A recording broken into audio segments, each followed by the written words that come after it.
The important bridge at Tadcaster forms a vital crossing point of the River Wharfe. Historically, its position has held significant strategic importance.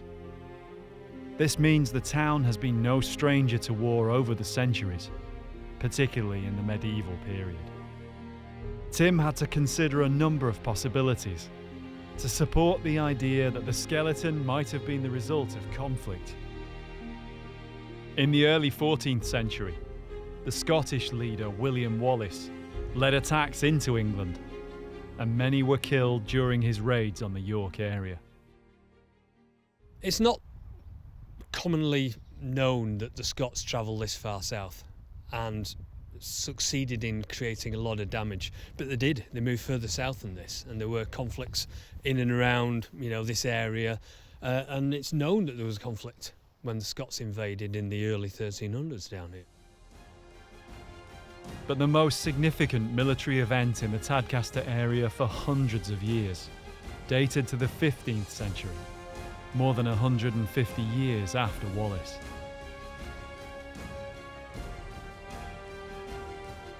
In 1461, thousands of men fled through the town, routing from the Battle of Towton, just a few miles away.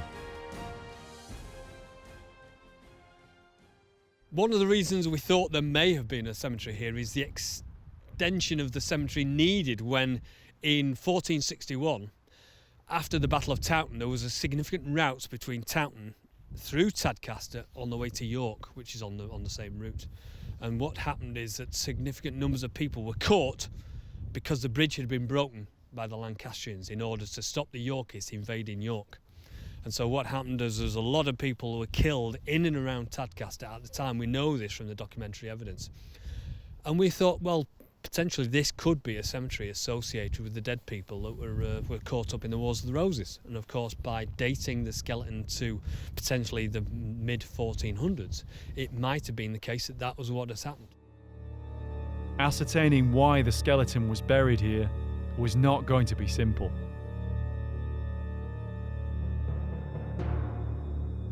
It wasn't even clear what sex it was. Detailed analysis was needed.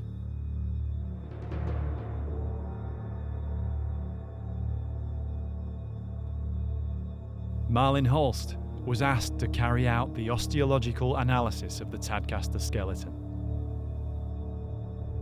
There are certain individuals that really stick out, partly maybe because they have unusual pathology or because they have a particularly well-preserved skeleton, but some you really connect with and you feel for them if they suffered or you see what circumstances they were buried under and you're trying to understand the reasoning behind that. So some people you really do connect with.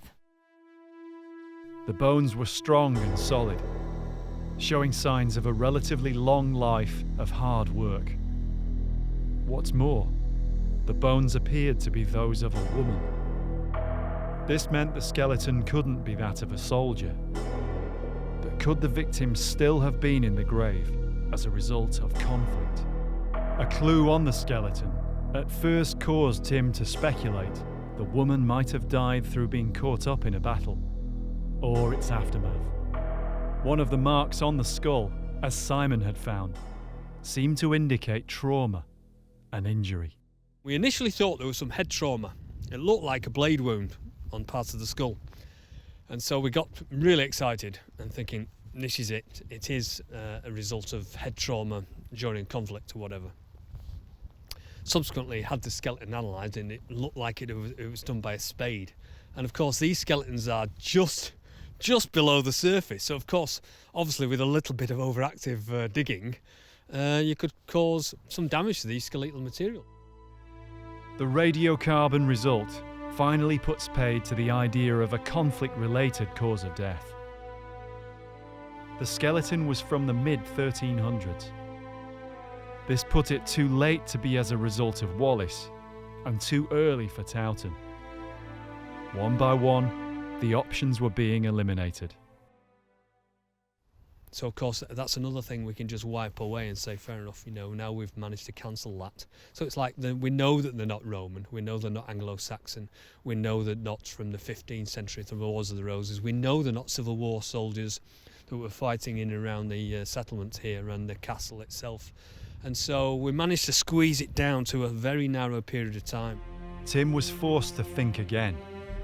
What else was going on in the mid-1300s in Yorkshire? This is where we start getting some interesting results, because we radiocarbon dated it, and it dated quite securely to the early to mid 1300s, because the castle has already been abandoned by them. If the castle's been abandoned, it's obviously waste ground. It might have been farmed or cultivated as a private allotment. But if something happened in a very short period of time that accumulated large numbers of dead people in a small cemetery, and that was unusual.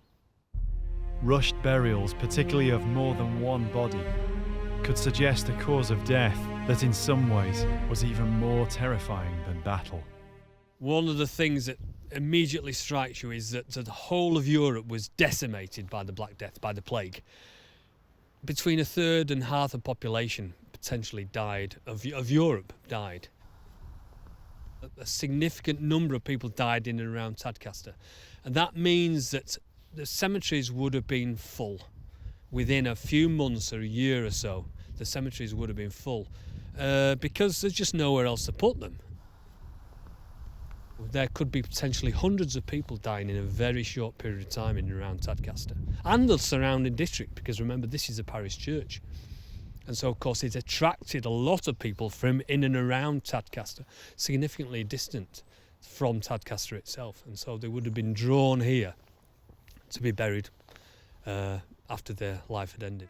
The Black Death ripped across the landscape, wiping out entire communities. Yorkshire was no exception. For the people of medieval England who experienced it, life was never the same again.